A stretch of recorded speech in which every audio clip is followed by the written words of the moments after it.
Hello, listeners. Welcome to an emergency episode of the Jacob Shapiro podcast. We are going to have a couple episodes today. The first is this short mini episode with Hamidreza Azizi. He has been on the podcast before. He is a leading researcher and expert on Iran and Iranian security. Thank you to him for making the time. This is a short 30-minute episode. We'll have Kamran on in a bit. Cousin Marco and I are doing an episode over on Geopolitical Cousins. I may have more after that. I'm going after some Israeli security analysts too. And it sounds like this is not going to be a 24-hour thing. It sounds like this is going to be a many weeks-long thing, depending on how things escalate from here. So I'll do my best to keep you abreast and to bring you some perspectives. Take care of the people that you love. Cheers, and see you out there. All right, well, let's just start with the basics. So we're recording Friday morning here in the United States. It's 9:32 Central Time. We're not gonna sit on this content, listeners. We'll push stuff out as we go, but even then, probably some things will be overtaken by events. But we've got our first expert on this morning. Hamidreza, good to see you. Thank you for making the time. Let's start at the very simplest level. Like, what are your first reactions to what's happened over the last 24 hours? I can tell you, I personally was pretty surprised. I put a note on our internal research platform yesterday that this seems to be escalating quickly, but I wasn't thinking quite that quickly. So your first reactions. Hi, good morning. Thank you for having me. It's a pleasure to join you again. Maybe not in a very good or pleasant time. So yeah, you're right. I mean, it was also quite shocking to me.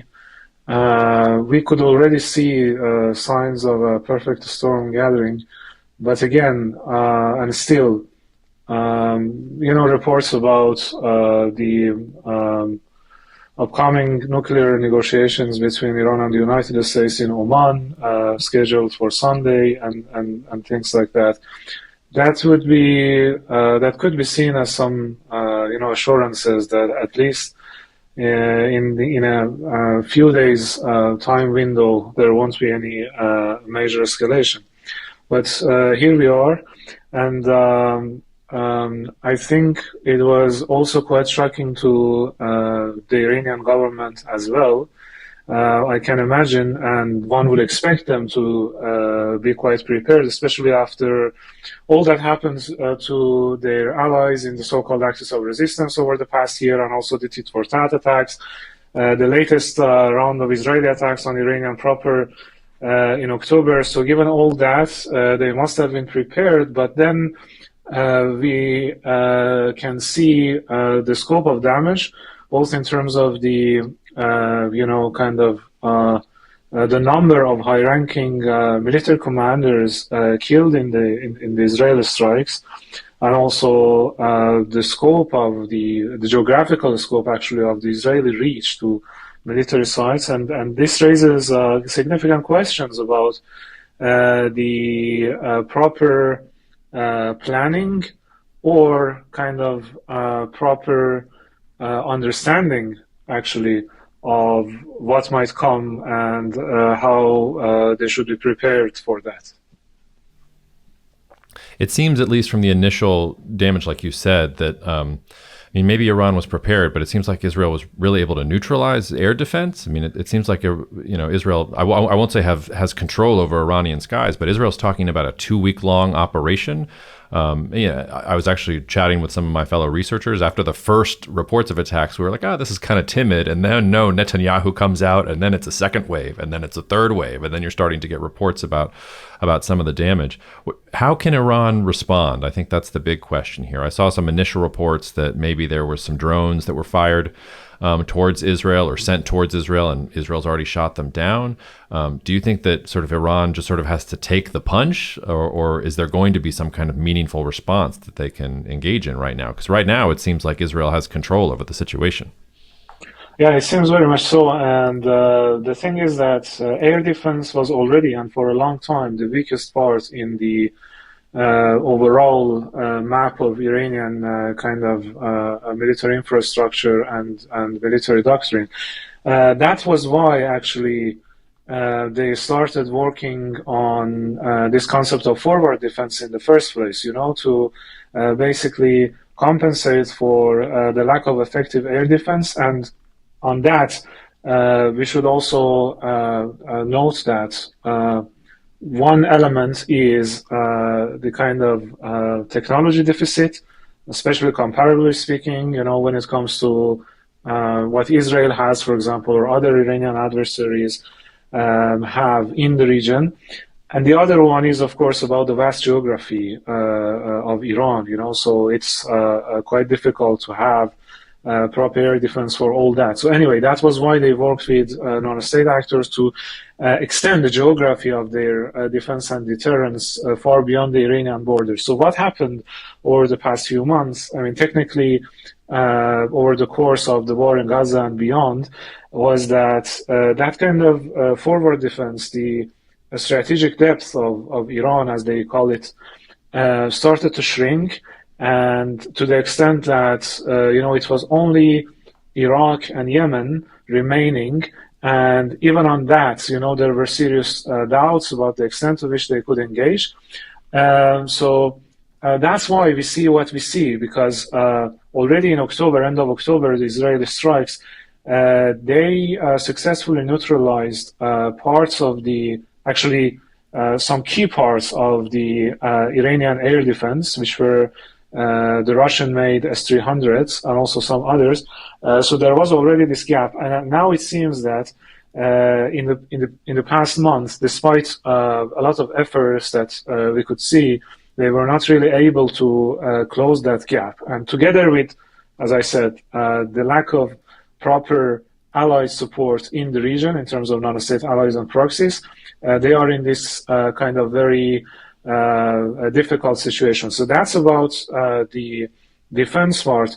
On the offense, we can also, there is this kind of direct connection between these two, because as far as I could tell, there were at least three phases in this, in what seems to be actually the first round. Only the first round of Israeli attacks, as they say, is going to continue. So there were three phases. The first phase was they happened more or less simultaneously, but we can say maybe three main pillars. So one was neutralizing Iranian military commanders together with some nuclear scientists. So in a sense, trying to paralyze strategic decision-making on the top. So this is quite reminiscent of what happened in Lebanon, for example, with Hezbollah, with top Hezbollah commando structure. Then the second pillar, or the second phase, was to target the military, basically some of the missile bases, and also some underground nuclear facilities, in this case specifically Natanz in central Iran.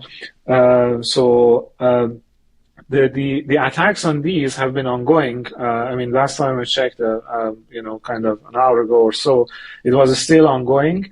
So it seems that, to me, it seems like one of the reasons that Iran has not responded yet, because one can imagine that they must have already had some plans ready for retaliation, right?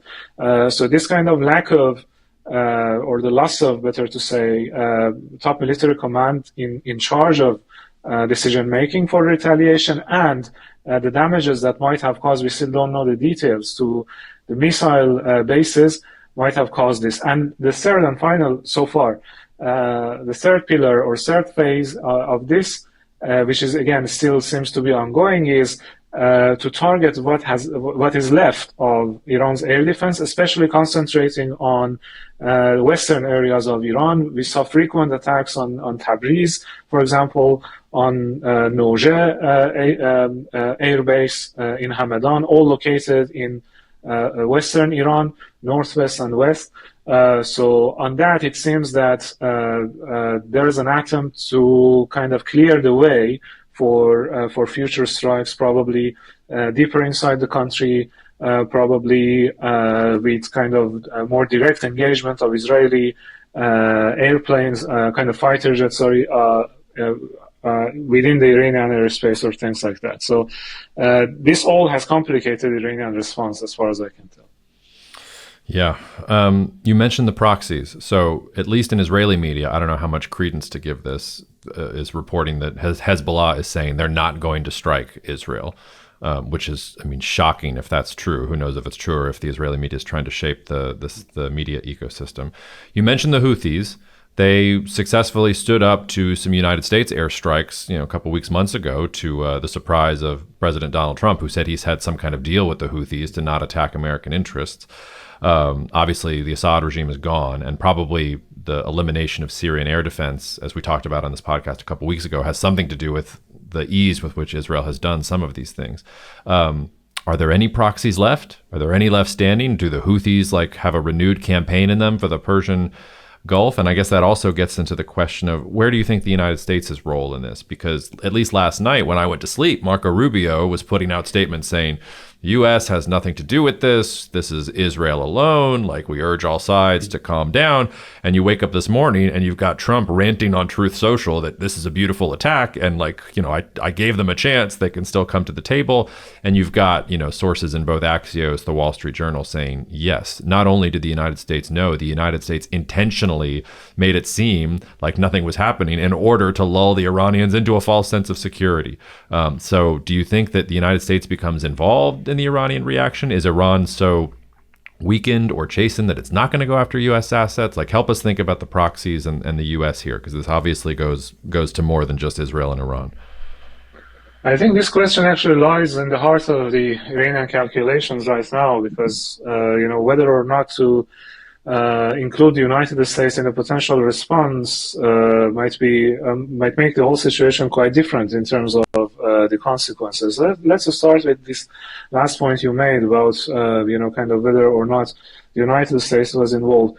I would say, in terms of the thinking and perception on the Iranian side, no matter what Trump says, what Rubio says, what are the contradictions, it is perceived and presented as a deception strategy deliberately designed and conducted by the United States and Israel in order to make sure that Iran would be more or less unprepared for an Israeli attack. And there are actually some cases that the Iranian expert community, for example, already before all this happened, would refer to warning about this potential scenario. For example, they would mention Amos Hochstein, the former U.S. representative for the Middle East, going to Lebanon, negotiating a ceasefire deal, and the other day, some top Hezbollah leadership, being assassinated by Israel. So they were already warning about that, and now they say, look, this is exactly what we were warning about, and that now this is happening.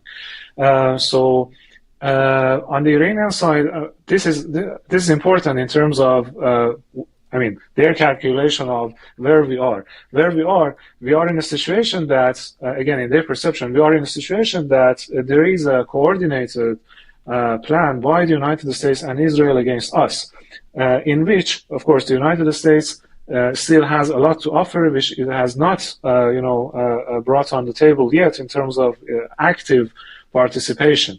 So the question would be, first, is it logical at this stage to escalate against the United States and invite an even stronger response by the United States and Israel? And the second question, which would kind of answer the first one as well, is that what would happen if we don't escalate? Is it not going to happen anyway? Is it not that, at some point the United States will come in after, the air defense, Iranian airspace is cleared, and so on, that they would come in using their bunker busters to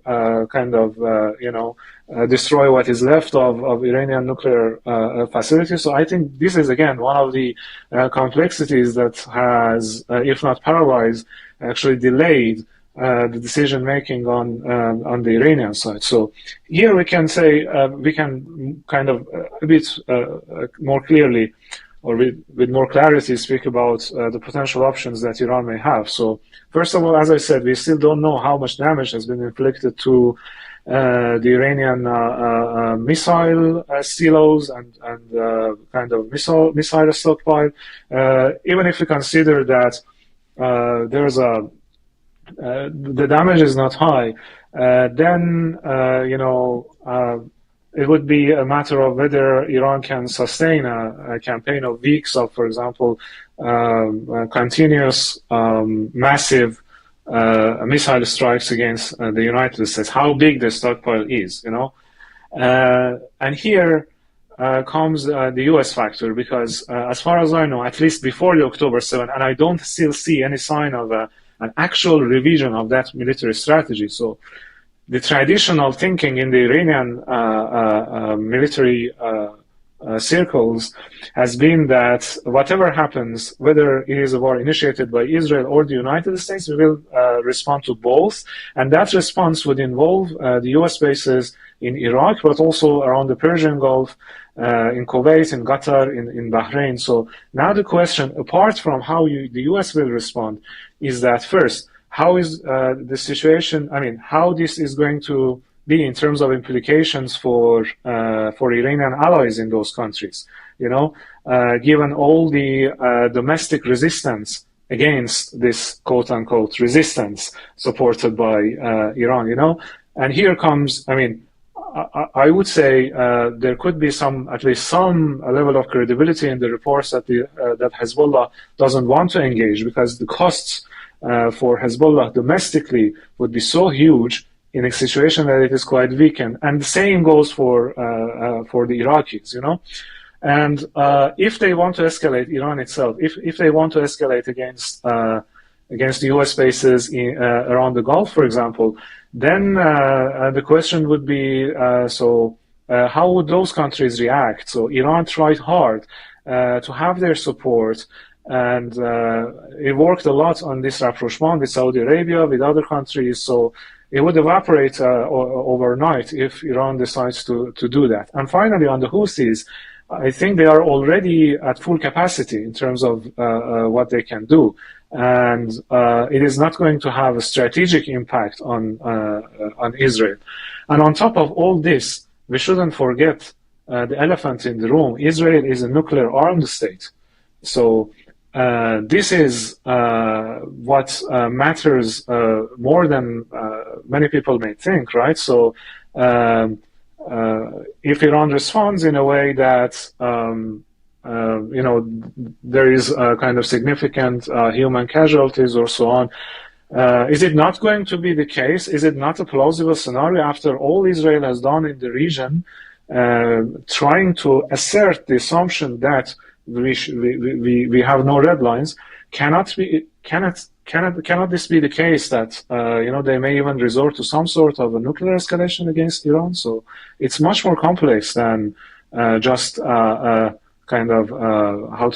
material capabilities that Iran might have. Mm-hmm. And it doesn't sound, based on what you're saying, that Iran has a whole lot of cards. Maybe they have something up their sleeve once they get together, but it seems like they're in a pretty difficult position. I know you've got a lot going on, so I'll get you out of here on this last question. To me, at least analytically, the biggest, there's so many questions about this, and so much of what we know is probably going to change over time. Like, these initial reports are really, it's hard to parse through. So I'm cognizant of not wanting to get too far down with the information that we do have. But at least analytically, it's unclear to me, at least, whether this is an attack against Iran's nuclear capability, including the human capital around it. You sort of talked about some of the scientists that were assassinated, folks that were associated with the negotiation process on the nuclear deal, generals, things like that. But then also, there's also a take forming out there, which is, well, no, this is actually maybe an attempt at regime change. And if you listen to Netanyahu's 7-minute speech last night, he talked about how this is, we have no problem with the Iranian people. We want the Iranian people to rise up against tyranny and this government that we don't like. Assertions that, well, if they can get, the head of the IRGC, and if they can get all of these special negotiators, is Khamenei next on the assassination list? Is there a second wave where they start going after the president or the supreme leader himself? Does that destabilize the situation? Is it already destabilized because younger cadres in the IRGC or the military are seeing Iranian weakness and wanting to respond and are less conservative than maybe some of their former leaders were? And just with what we know so far, and I know it's imperfect, how do you see that? Do you think that's what Israel's pushing for? Do you think they have a chance?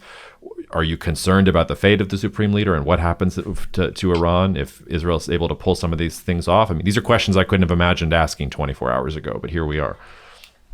Yeah, absolutely. So I think the way that Israel conducted apart from the actual damage and how it is already impacted, it has already impacted Iran's military and potentially also nuclear infrastructure. There's a clear strategic messaging here. For example, Amir Ali Hajizadeh, the commander of the IRGC Aerospace Force, who was also killed. He is said to have been in a meeting with like 20 other commanders of the same force in a allegedly safe place. So the message of targeting all these individuals without difficulty is that the only reason that Khamenei is still alive is that we didn't want to kill him. So that is the sort of signal that you can get from between the lines, actually. So yeah, the message. The signal that we can get from kind of this between the lines signaling is that we can reach wherever we want in Iran, and this is already huge in terms of how it is impacting the mindset of the regime loyalists, actually, in Iran, who were, as I said, already calling for a significant overhaul, a kind of fundamental rethinking of Iranian military strategy. Those were the same people who were calling for an immediate withdrawal from the NPT and building a nuclear weapon. And by the way, this goes back to the previous point that we discussed in terms of Iran's options. So this might still be on the table, and even more serious than before. Leaving NPT. Start working on kind of weaponizing the nuclear program. It may take a long time, under continued airstrike, but this can be one way of actually. When I think of how Khamenei would kind of manage this, despite all the complexities that I said, all the questions that they need to answer before doing something, ironically, this might be the least costly option at this moment, because it could potentially reduce the risk of an immediate escalation involving the United States, buying some time, at the same time working on what you can consider as the ultimate deterrence against Israel, which is nuclear program. So this is a very serious option, and I think and I can imagine that Khamenei is under pressure now more than before by people around him to authorize this. And of course, we don't know to what extent they have already made progress in actual weaponization. What that means? It's not just about uranium enrichment, it's about delivery systems, it's about all this like nuclear warhead, etc., etc. But then that can be one way of mitigating this whole kind of risk of the situation. But in any case, look, you mentioned Netanyahu, for example, and we've seen a very sophisticated and coordinated psychological campaign at the same time as this military campaign is going on, using social media, using official channels, using Persian-speaking media, to transmit this message to the Iranian public that we are not at war with you. We are at war with a system, with a regime, which is which has been cruel to you as well. So we actually have a common enemy. And believe me, there are people who, what I can get from surfing through social media, from talking to people in Iran, there's a kind of dual emotions. On one hand, I could say many people are not really upset about some IRGC commander, even the top IRGC commander, being assassinated, because they see them complicit in killing young people, protesters, etc. But on the other hand, there's huge concern, there's huge worry For example, when it comes to potential further attacks on nuclear installations, about the kind of radiation and so on, to what extent Israel is going to move forward, target civilian infrastructure, economic infrastructure, how it's going to impact their lives in the longer term. So I can see, and here my answer to the last part of your question, which is actually the first point you asked about in terms of the actual impact. So I think it is the kind of a gamble, I would say, by Israel, counting on this growing gap between state and society in Iran, and trying to kind of increase pressure on the Islamic Republic from both fronts. But the thing is that, I mean, two challenges to this strategy, at least two challenges. First, it can backfire in the sense that more civilian casualties, especially in the expected, future rounds of attacks, can change the public mood. And believe me, I'm an Iranian. I can tell you that Iranian people are very emotional, and it can change really overnight in terms of how they think, how they see the situation. And it's still difficult to speak of a rally around the flag effect, but it is not, it cannot be totally ruled out. So this is one thing. And second, exactly because the Islamic Republic sees this pressure from both sides, and this has been a scenario they try to avoid for a long time, it may actually push them toward the extreme, because what option is left for you? Externally, one can imagine, okay, this can be solved by Iran going to the table, as President Trump has suggested again, surrendering everything. And this time, I would say it's not just about Iran not enriching uranium, but also, the whole missile program, drone program, etc., regional, in order to stop the attacks, if you can stop it. But then, what kind of image it would project domestically? So by surrendering in one front, like what they can see as capitulation on one front, you already lose the second front as well. So this is what they what can call, if they can rethink. I mean, if they can gather what is left of their strategic decision making and decide what they want to do, they may escalate actually on both fronts, in terms of securitization of domestic sphere, and also doubling down on the external side, which would involve going for a nuclear weapon, as I said. Hamidreza, I know we're not going to have answers here. We're mostly providing questions and frameworks, but thank you for coming on. And I hope that, well, I don't know what I hope for, but I know that I hope that you will come back on in a couple more days as some of the dust settles and we try and analyze some of what's happening. But in the meantime, thank you for being generous with your time and your perspective. And we'll see you soon. Always a pleasure. Thank you for having me. Yeah. Have a great day. Thank you so much for listening to the Jacob Shapiro podcast. The show is produced and edited by Jacob Smulian, and it's in many ways the Jacob Show. If you enjoyed today's episode, please don't forget to subscribe, rate, or leave a review. It takes just a couple seconds of your time, but it really helps us. Also share with a friend. If you're interested in learning more about hiring me to speak at your event, or if you want to learn more about the wealth management services that I offer through Bespoke or Cognitive Investments, you can find more information at jacobshapiro.com. You can also write to me directly at jacob@jacobshapiro.com. I'm also on X for now with the handle Jacob Shap. That's Jacob, S-H-A-P, no dats, dashes, or anything else, but I'm not hard to find. See you out there.